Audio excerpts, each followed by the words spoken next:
Fox News Podcasts presents the Bret Baier Podcast with Fox News chief political anchor Bret Baier. Tuesday marked 100 days since President Trump returned to the White House, second time around. The 100-day benchmark gives us an opportunity to assess what the president and his administration have done since the beginning of his second term.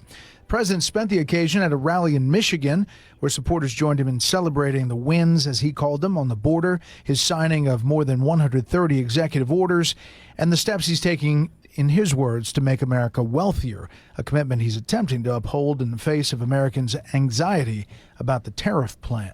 Well, I think we've done everything or it's in the process of being done. For instance, the border is in great shape. 99.9% came out again today. 99.9. That I would say that was my number one thing. The economy would be certainly right up there, and I think it's doing great. And after President Trump met with Ukrainian President Volodymyr Zelensky over the weekend and encountered the Ukrainian economy minister called a chance to move forward, is there now hope for a Russia-Ukraine ceasefire deal that could stick and could soon be on the table? To discuss this and more, the president's first 100 days, we bring in our panel. Fox News senior White House correspondent Jacqui Heinrich, host of the Guy Benson Show on Fox News Radio, Guy Benson, and Fox News senior political analyst Juan Williams. All right, Jacqui, they're obviously leading with immigration and border security. But how do White House officials and the president answer the questions about anxieties on the economy? Well, not as readily as they answer the immigration questions, Bret. I mean, you saw the signs still up in the background of all of the reporter live shots today on, the North Lawn. They're eager to talk about immigration and all of their wins, but not so eager to talk about the economy, which was a big issue that the president won on, but they argue has not had enough time to really settle out.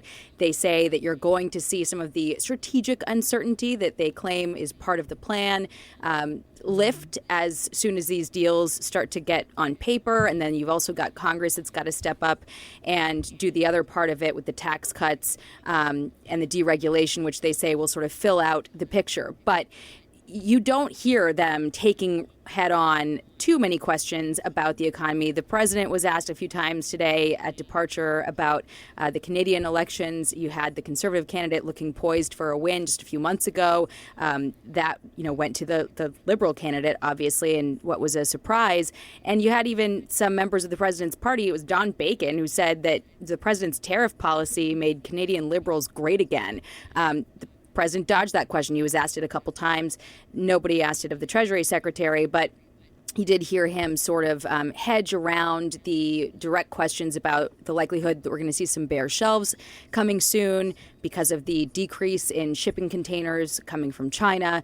You had the executive director from the Port of LA warning that as soon as next week you could see a 35% decline and that bare shelves could be happening soon. The Treasury Secretary said today that he's not too concerned about that, and he thinks that a lot of retailers pre-ordered their goods. But of course, this will have a much bigger impact when consumers start to feel the difference. And I think that's why the president dialed up Jeff Bezos this morning and said, hey, we don't like this reported plan to display the tariff impact on your product prices on Amazon. Figure that out. And he did. He did. We're told that it changed after that phone call. And, his argument, the president's argument, Guy, was that you can't really put a specific number because either countries or companies sometimes digest the difference in tariffs as far as what the consumer is paying. Bottom line, in all of this, it creates anxiety. And in Canada's position, it created an opportunity for the Liberals to win. Oh, it gave them the win. They were going to lose. They were down 25 points in the polls at Christmas. They're going to get decimated, and then Trump gave them this issue. I think it wasn't just the tariffs, but also the 51st state trolling that really ticked them off. And the Liberals said, hey, we're the ones who are going to fight Trump really hard, and the national mood shifted in that direction. And a really talented conservative leader, Pierre Poilievre, is now on the outs and, in fact, lost his own seat when he was poised to become handily the next prime minister. Here's the thing about the first 100 days that comes to mind for me, Bret. They are touting immigration, and they should be. I mean, it's been a huge, resounding success. And the American people's support mass deportations. They're pleased to see the border now under control. Tom Homan, the border czar, saying it's never been this secure. And that is all true. It is all commendable. It is directly attributable to the policies of the Trump administration. It's also a bit of a double-edged sword politically, though, because now that you've checked the box and fixed the problem, I would add without new legislation, which was the story that the Democrats are trying to tell falsely during the campaign, Trump came in, fixed the border problem, is at least well underway getting dangerous people out of the country. A lot of voters might say, okay, great, cool, we like that, but the job's done. Now what are you going to do for me when it comes to the number one issue, which is the economy, my pocketbook, prices, etc. So you can milk the goodwill on immigration all you want, and they deserve all of that credit. But just in terms of the psyche of the public, if they feel like the win has been notched, they're going to move to the next thing. And of course, if the next thing is, are my prices going up even more, that's going to be a bigger political problem to come if they can't get this resolved relatively quickly, because it's the number one issue for a reason. And let me just push back on the Canada thing. And from the political aspect of the White House and the president, is it beneficial to him politically to have a liberal foil on the other side in Canada as far as negotiating? As he separates Mexico and Canada, it was this big USMCA. I think they're working towards... Which was his own deal. His own deal, transitioning NAFTA to that. And I think the plan is to separate Mexico and Canada to two different things. Is it politically somehow beneficial, despite the fact that he hurt conservatives in Canada? I don't think so, because the only governing mandate that the new prime minister has up there is anti-Trump. That's the only reason that he's prime minister. The only reason the party won a fourth term. More socialism, less freedom. You go down the list, he's worse on all the issues, Mark Carney, the prime minister. And the only reason he's prime minister is because he hated Trump louder. And so he said, that's what my voters want, and that's what Trump's now going to be running up against. Maybe it's a foil, but if he wants to actually make things better, he's going to have a hardened, often vitriolic opponent to deal with up there, rather than someone who might want to work with Trump in a more open way, which was the attack on Poilievre down the stretch. Yeah. Juan, how do you see it? And we still are in an environment where Democrats are searching for their voice.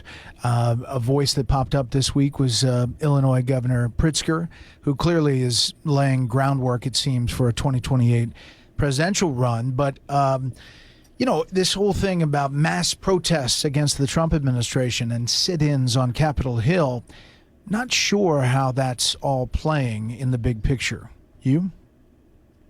Well, I think Democrats are searching for a message and a messenger. And I think that's what we're seeing. We saw Cory Booker with his, interminable filibuster, if you will, on the floor of the Senate. And now Pritzker. And don't forget Bernie Sanders, Alexandria Ocasio-Cortez drawing huge crowds for their, anti-authoritarian rallies. But I think you got to just go back and just look at the numbers right now. And the numbers are that overall, his President Trump's approval ratings at 44% in the first 100 days. And that's just not very good. In fact, it's 1 percentage point lower than he had in his first term after 100 days. And it's also lower than Biden was, lower than Obama was at that point, 100 days into a term. But I don't know that Democrats, who are a strong, excited opposition, but not finding the message or messenger so far, are really the target here. I think the target, and the reason the polls are so low, is independent voters. And you look at them, and this goes back to what Jacqui and Guy were talking about, Bret, that it's on the economy. It's all about the economy, with independent voters, 86% extremely or very worried about inflation, 81% saying we are headed towards a recession, 60% saying they are very concerned about their stock holdings and retirement. If those independents, people who are, right-wing, right of center, but maybe not totally in the Trump base, start to become disaffected, I think you see a weakened president. And one of the strengths of his first 100 days was his control of Congress. He's got a Republican House and a Republican Senate, and they have been very slow to challenge him on anything, and they've allowed some really, questionable appointments onto the cabinet, let's say, and his policies have gone unchallenged on those executive orders. And I think that's why, like this morning, the Wall Street Journal said, second terms are really successful, but Trump needs a major reset if he hopes to correct this at any point. Panel, we'll hold it right there. Jacqui, what they're saying, what the president says privately and publicly is there's a lot of stuff that's up in the air. And once some of these things land, things are going to turn around. That's what they say. It's a real question when it comes to the tariffs and the deals, and if the market's going to buy what they're selling, if they get India, South Korea, Japan, what it looks like for the rest of the world. And then the big foreign policy questions of Iran and Russia, Ukraine, Gaza, Hamas. There's a lot up in the air. There is a lot up in the air. I do think that he's probably on pretty safe ground when he says we're going to get the bulk of these deals done. I will say, they can't be saying we're so close, it's right around the corner every single week. People will tire of that.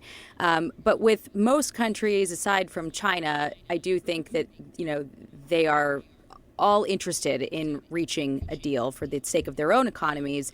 And in the meantime, you do have the president sort of reversing course on some of his own tariffs after speaking to stakeholders. Just today, you had a softening of the auto tariffs announced and some sort of loopholes for manufacturers so that the impact is blunted and gives them a little bit more time to reshore their policy or reshore their manufacturing. And also, it followed a prior reversal on electronics tariffs. So I think that they're going to use those levers that they have until they get some of those deals on paper. But certainly with respect to foreign policy, the president campaigned on ending the Russia-Ukraine war on day one.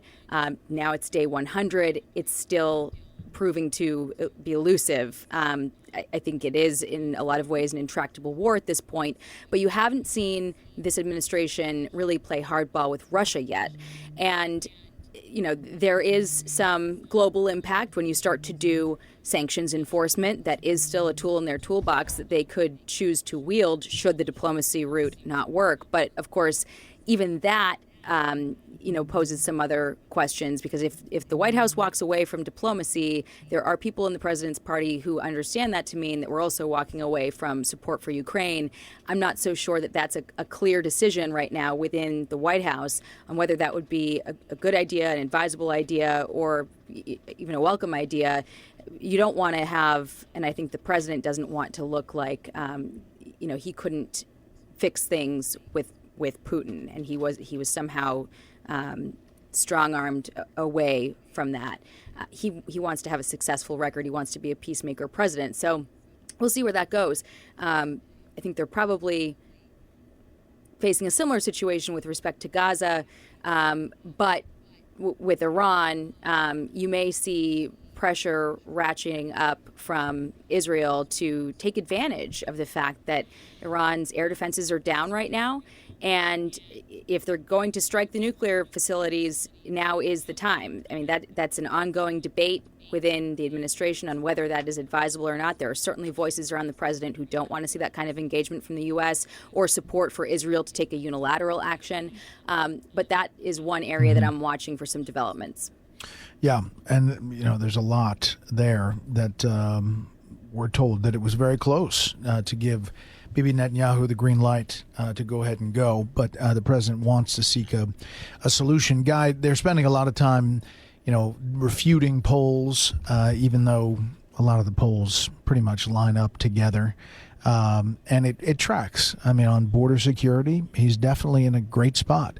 On the economy and how people feel about the economy, it's not so good. Yeah, it's the Fox poll. It's half a dozen other polls that came out in the last few days, and Trump's been lashing out at those. One thing that I would point out, though, the Democrats are not exactly in a great spot themselves, right? I saw a poll that we had on the news channel today that we highlighted in our programming where people were asked, who do you trust more on the issues that you care about the most? Trump was not exactly doing gangbusters at 37%, but he was still higher than congressional Democrats all the way down at 30%. And I'm not sure you referenced the governor of Illinois, one of these presidential aspirants, giving a speech in New Hampshire, not subtle there, to a left-wing crowd, eating it up, talking about how Republicans should never get a moment's peace and ranting about traitors and tyrants. That might play with that base. I'm not sure it helps alleviate this sense among many independents and swing voters, whatever issues they have with Trump, that the Democrats are nuts. And that's the problem that the Democrats have right now. Trump is definitely losing altitude politically, but are they gaining altitude? The answer right now is no. Yeah. Juan, last word. I think that, the real news is here. We're 100 days in. I think Donald Trump really, in his opinion, gained a mandate from the election last fall. And the idea was that a president should have a honeymoon. But instead, what we've seen is that he is the one who has been falling. I think he's lost 5+ points in terms of approval since March. So it's sort of cratering at this moment. The Democrats, I say, are still searching for a message and a messenger. But the story is what's going on with the man who has the power, the man in the Oval Office. And that story is not a happy one for him. We shall see how the next 100 days goes. I was out on the South Lawn for his departure, and he said he's going to focus almost exclusively on Congress and getting what he calls the big, beautiful bill passed, and that will change the dynamic, in his words. Panel, thanks. Now for a bit of history. On April 30th, 1993, the World Wide Web launched in the public domain. Hard to believe, 1993. 4 years after publishing a proposal for an idea-linked information system, computer scientist Tim Berners-Lee released the source code for the first ever web browser. Didn't take long for this royalty-free, convenient means of browsing the information network to take the world by storm, leading to rapidly developing into the internet most of us use every day. 1993. It's hard to believe. That'll do it for this week. You can hear more of this series at foxnewspodcast.com, wherever you download podcasts. Make sure to leave a rating and a review. We want to hear from you. For Jacqui, Juan, and Guy, I'm Bret Baier. We'll see you next time. Listen ad-free with a Fox News Podcast Plus subscription on Apple Podcasts, and Amazon Prime members can listen to this show ad-free on the Amazon Music app.